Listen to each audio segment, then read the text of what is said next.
Ladies and gentlemen, greetings to you from your respective deep places. Once again, you are welcome here on the Éveil d'être conscience platform. Now, this is the headline of international news. Let me tell you, this trip by the AES authorities to Russia for the celebration of the 80th anniversary of Russia's victory over Nazi Germany was not just a trip to go and party. In reality, it was a trip that had other hidden objectives that we did not know about. The AES states have come out as winners from this meeting. Before I continue, I ask you to share this video conference. It needs to be shared as widely as possible. The AES states have come out as winners because Russia has decided to move to another level. Russia's allies, Russia's unwavering allies in matters of conflict, have at the same time become allies of the AES. That is to say, Putin is bringing Iran into the fight against terrorism in the Sahel, and Putin is bringing in his favorite protege, Belarus, into the fight against terrorism in the Sahel. Ladies and gentlemen, this stance by Russia is making the West very uncomfortable. You know, the Western countries, especially France, when Burkina Faso, or in any case the Sahel states, were cooperating with France, the collaboration agreements explicitly forbade them from having other partners, meaning other countries elsewhere, unless it was only with them. They have always made efforts to blind our various states, thus preventing us from having multiple relationships with several powerful countries. That's why it was necessary to drive them out, so that the way could be open. So what is actually happening? It is on the sidelines of this celebration. The celebration ended yesterday. Today, the AES states have had several meetings with high-ranking officials from the countries we just mentioned. The joy is immense. We know the role that Iran plays for Russia in the context of the special military operation in Ukraine.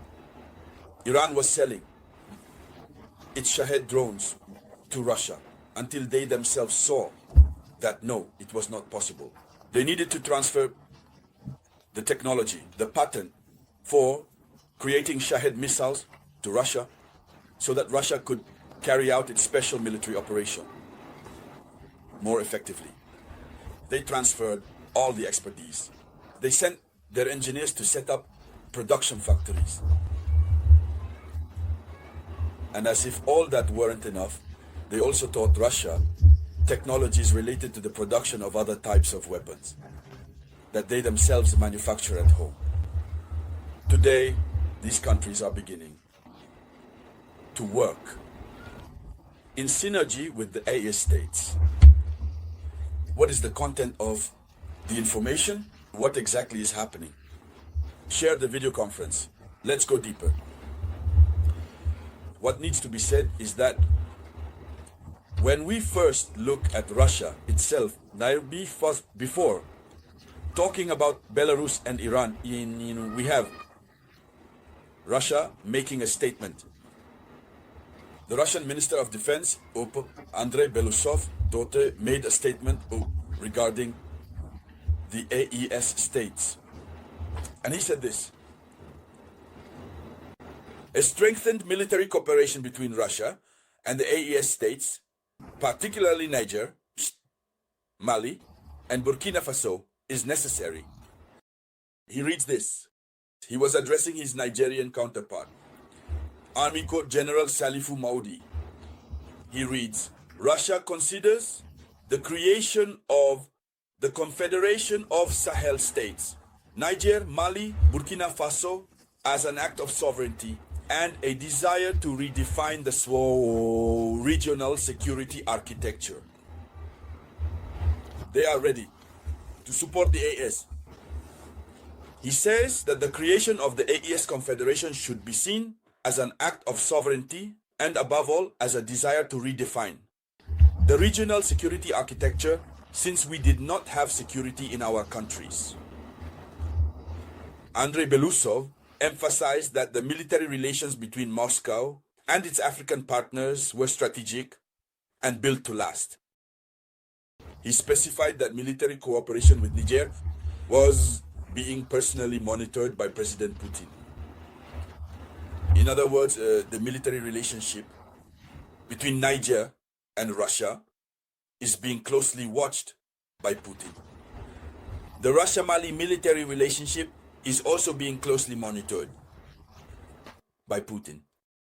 The Russia-Burkina Faso military relationship is under close scrutiny by Putin as well. So, Belousov held talks. He held talks with his counterparts from Niger. Now, Belarus is getting ready. There will be the signing of cooperation agreements between Belarus and the Sahel states.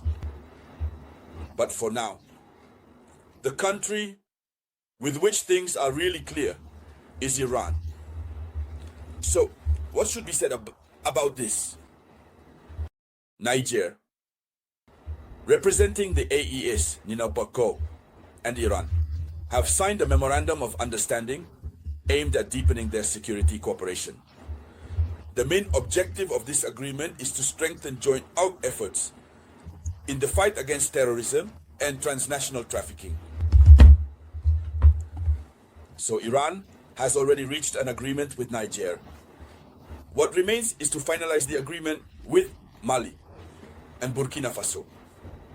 So Iran is already joining the fray. Belarus will certainly follow. But Vladimir Putin is currently expanding the network of relations between the AES states and his partners, with whom he is much more aligned. And that's something France did not do. And within the framework of this cooperation, what is going to happen? Training, arms sales, the transfer of skills and technologies, the sharing of information and intelligence, all of this helps to effectively combat terrorism. This is what is currently happening to the Sahel states in a positive way. And so, ladies and gentlemen, that was the headline. I'll be back with more news shortly. That was the voice of your one and only samurai.